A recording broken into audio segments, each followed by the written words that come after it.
D'accord. Je pense que, on peut tous comprendre, peut-être ce sentiment d'impatience, et même cette idée de comprendre nos difficultés sur plusieurs plans, sur le plan basique, mais sur le plan du cours, résistance, sentiment de manque, sentiment de ne pas être à la hauteur, tout ça, tout ce qui appartient au petit soi, et pourtant de ne pas Mmh. pouvoir vraiment faire du progrès avec tout ça, et les mêmes sentiments reviennent, parfois avec insistance et force. Et on peut ressentir même, on peut des fois aussi, c'est pas forcément ton cas, mais d'être un petit peu déçu avec soi-même. Euh, Mmh. je pense que c'est vraiment le moment d'avoir le plus grand euh, gentillesse, douceur et patience avec soi-même, puisque notre seule difficulté, c'est notre peur d'évoluer. C'est notre peur de savoir. On n'est pas cet être qui ressent ces choses-là, en réalité. Euh, et ça, c'est pas très difficile à faire, tout simplement. Nous avons une telle résistance par rapport à cette étape que presque plus on essaye de faire cette étape, plus on essaye de transmuter, transformer notre résistance, plus on a l'impression presque de le ressentir, de ressentir le problème au départ, de manque, d'en se ruer encore plus sur la nourriture, ou la tension entre nous et d'autres personnes augmente au fur et à mesure qu'on essaie de faire du progrès. À ce moment-là, on peut être à peu près sûr que on heurte contre l'obstacle intérieur Mmh. de la peur de lâcher prise, de la peur de ne pas être l'être qui souffre. Mmh. Et tout ce qu'on peut faire pendant un certain temps, c'est respecter cette difficulté. Mais respecter veut dire donner le temps.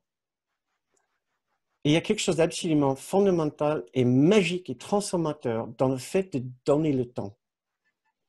Quand je suis patient avec moi-même, je suis en train de dire, je ne te juge pas pour le temps qu'il te faut. Mmh. Parfois, la chose la plus transformatrice que nous pouvons faire, c'est juste d'être patient, aussi difficile et désagréable que cela peut être. Ce n'est pas désagréable pour notre grande soi, c'est désagréable pour notre petit soi. C'est de se dire, j'y suis déjà dans cette perfection Mmh. et dans ce calme que je cherche, mais je ne le ressens pas. C'est-à-dire, ce n'est pas une question de temps, en vérité, parce que cette paix que nous cherchons est déjà là. Il n'y a nulle part où aller.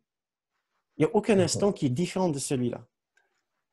Ce ciel que nous cherchons partout, en parcourant le monde et en traversant les pays et les océans, il n'est nulle part absent. Mmh. Ce n'est pas une question de temps, ce n'est pas une question de distance.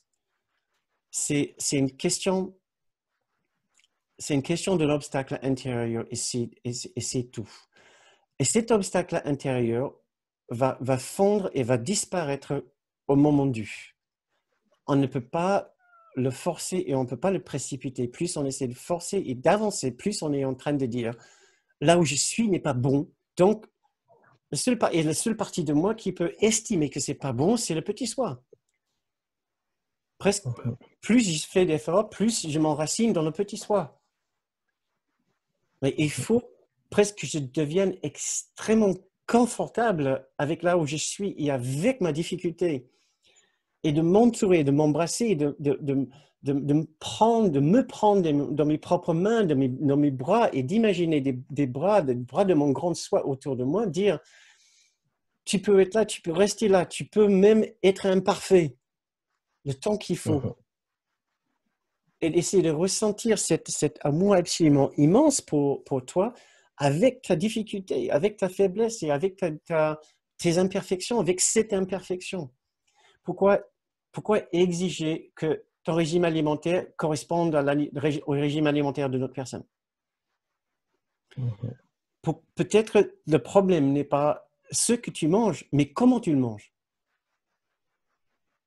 Peut-être tu peux continuer Mmh. à manger autant, Et c'est ce que Kenneth Wapnick avait l'habitude de dire aux gens, ce n'est pas une question de ce que tu manges, c'est que tu n'es pas en train de le manger avec Jésus et avec son amour.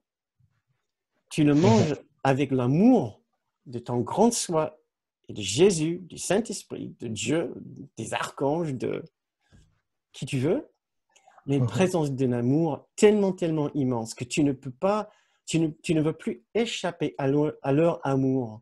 Tu essaies de dire presque par tous les moyens, on essaie de dire presque par tous les moyens, je ne peux pas aimer, l'amour ne peut pas être avec moi, regarde-moi. Je suis tellement imparfait, il y a tellement d'imperfections autour de moi et en moi.